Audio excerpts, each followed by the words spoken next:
I think you still got to have just awareness of what's going on around you and just the communication between the two. And like I said, I have that between all three of them. So, all three of those guys, like I said, have been working their tails off. We've been communicating with one another, each one of us, whether that's when they're with the second team, the first team, we're still all communicating with one another, and they have a great relationship as well. So we'll see what happens. I know, Coach. Uh, uh, you have run the ball very effectively against K-State the last couple of times. Do you have to be ready for some changes, different looks from them? For sure. I never know. We don't know what they're going to run. We don't know what's going to come at us. So we're prepared for all that stuff. And I think Coach Waters and Coach Mouse have done a good job of letting us know that we don't know what they're going to run, and so we got to be prepared for everything. And I think that's why we've been preparing for K-State already, because there's so much stuff that they could do, and we have to be prepared for all of it. I know Coach Clanton teaches the centers to snap with both hands. Does it change much from the way it looks or feels when it's a left hand or right hand? In the beginning it does, and then once they start to get used to it, you really don't see a difference. So I think Coach Clanton's done a great job with those guys, snapping with the right and left, because you got to be able to punch with both hands off the ball. And so I think that's a good thing that Coach Clanton's been able to teach them. What did you know about the Farmageddon before you moved to Iowa? Nothing.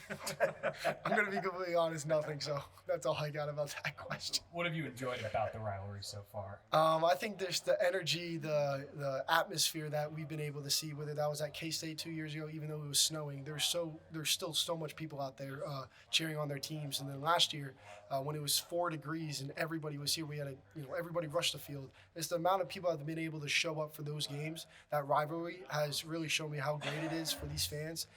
In the both programs, so I'm excited to get a third one in the rounds, and so we'll come next week. We'll see how it goes. What have you learned about yourself in those 2 wins, with them obviously being signature wins in both seasons? Yeah, I think going back and watching those 2 games, I still have so much areas to grow. And honestly, against that team, because they do so many things on defense, they show my weaknesses, and I got to be able to see that film, get better from it, and prepare myself differently for this upcoming game. Because I thought last year, that game that we played, I thought I definitely could have done a better job for my team. And so seeing those areas that I could have done better and preparing like they're going to do it again come next week.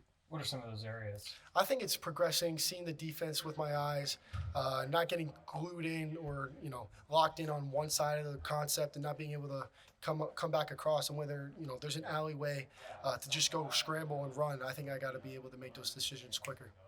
I know when we talked in Dallas, it's easy to say that it's just another game in week 0, but now that game week is here, does it feel different playing a rivalry, playing a conference game to start the year?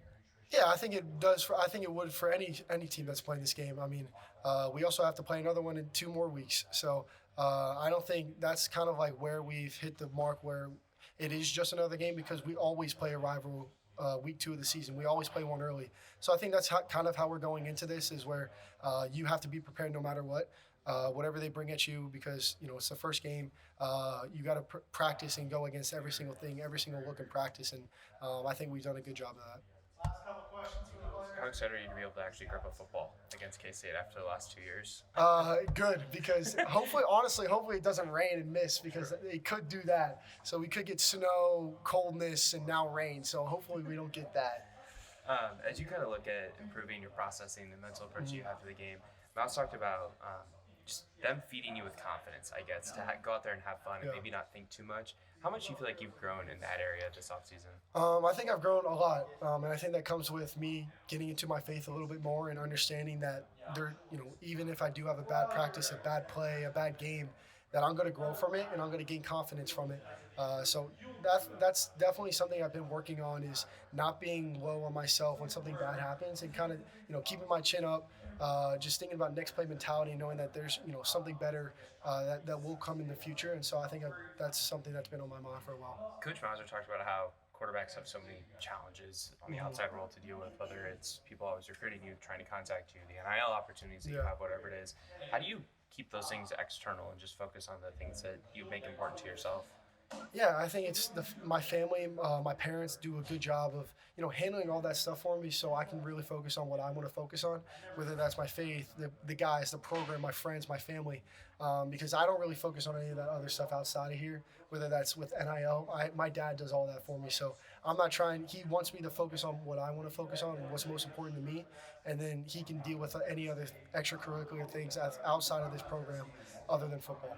What's the biggest thing you've learned about your team so far in fall camp?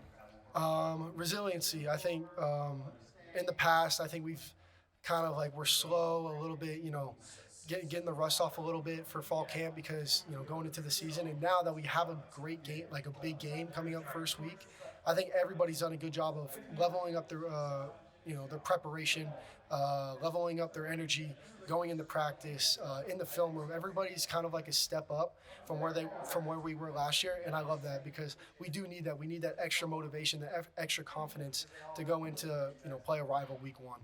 There's been a lot of talk about how many talented quarterbacks are coming back in this league. I know that you don't pay too much attention to what they do, right? But how much do you want to prove yourself as being one of the best in this conference and this year as your third year starting?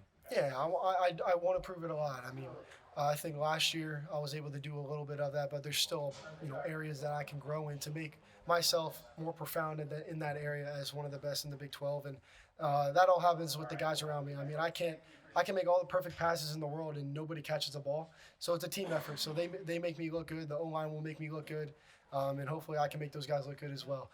So hopefully that can bring me the things that I need in life. All right, thanks, Rob. Yeah.